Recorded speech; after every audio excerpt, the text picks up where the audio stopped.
Oi pessoal, tudo bem? Eu deixei essa atividade aqui para o sexto ano B e para o sexto ano C lá no Facebook, no Classroom, né, para o pessoal fazer para essa semana.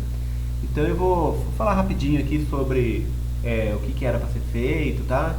E para vocês terem uma ideia de como responder essas questões, tá? Eu espero que você já tenha feito, né, que funcione como uma correção. Mas se você não fez, pelo menos você tem uma ideia do que era para ser feito, tá bom? Então, ó, primeira questão. Pesquise quais são os critérios de divisibilidade para os números 2, 3, 4, 5, 6 e 10. Então, quais são os critérios de divisibilidade para o número 2? Quando que o número é divisível por 2 e o resultado dá o número inteiro, né? O resto da divisão dá zero. A conta dá exata. Por exemplo, o número 6. O número 6 ele é divisível por 2. Porque se eu dividir 6 por 2 dá 3 e o resto dá zero. Então, quando eu falo em critérios de divisibilidade, eu quero saber quais números que você pode dividir por aquele outro número e dar um resultado inteiro, né? O resto dá zero. Então, para o número ser divisível por 2, basta que ele seja par. Todo número par é divisível por 2. 2, 4, 6, 8, 10, 12, qualquer número par é divisível por 2. Então, qual que é o critério de divisibilidade por 2? Ser um número par. Para ser divisível por 3. Para ser divisível por 3, quem pesquisou aí vai ver que tem uma técnica para verificar se o número é divisível por 3. O que você faz? Você soma os algarismos do número. Se a soma dos algarismos der um número divisível por 3, então aquele número é divisível por 3. Por exemplo, ó, vou pegar aqui, que não dá para me escrever aqui na tela que eu estou gravando. Se você pegar o número 645, 645. Se você pega o 6, soma com 4 e soma com 5, vai dar 15.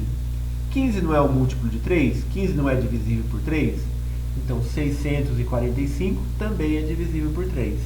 Tá? Não sei se foi claro, mas acho que dá para entender por essa explicação.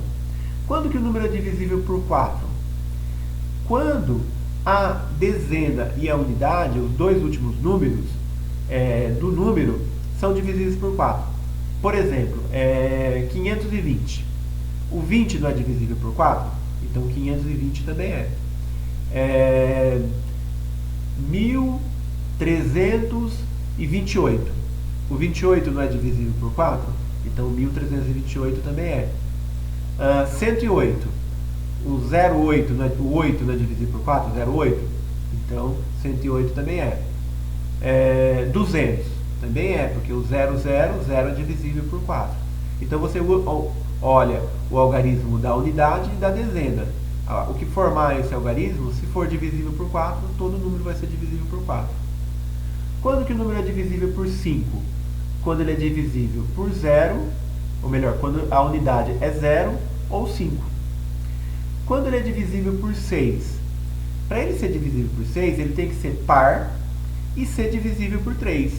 Então você verifica se o número é par, soma os algarismos e vê se dá um número divisível por 3. Se ele for par e a soma dos algarismos der um número divisível por 3, ele vai ser divisível por 6. Quando que o número é divisível por 0? Quando a unidade desse número for 0. Tá? Pesquise qual a definição de número primo. Então, número primo é aquele número que tem como divisores 1 e ele mesmo. Então, número primo, quais são os divisores do número primo? 1 e ele mesmo. E o número composto? O que é um número composto? O número composto é aquele que é produto de 2 ou mais números primos. Por exemplo, o número 6 é um número composto, porque é 2 vezes 3. O número 4 é um número composto, porque é 2 vezes 2. É o número primo 2 vezes o número primo 2. Tá? Então, o número composto ele é um produto de números primos. E aqui, ó, faça um círculo em torno dos números primos que estão no quadro. Quais são os números primos que estão no quadro? O 2, ó, tá aqui o 2, o 3, o 5 o 7, o 11, o 13, o 17 e o 19 e ainda o 23, tá? Seriam esses os números primos nesse quadro aqui. Tá ok, pessoal? Muito obrigado, tá? Espero que tenha ajudado vocês aí.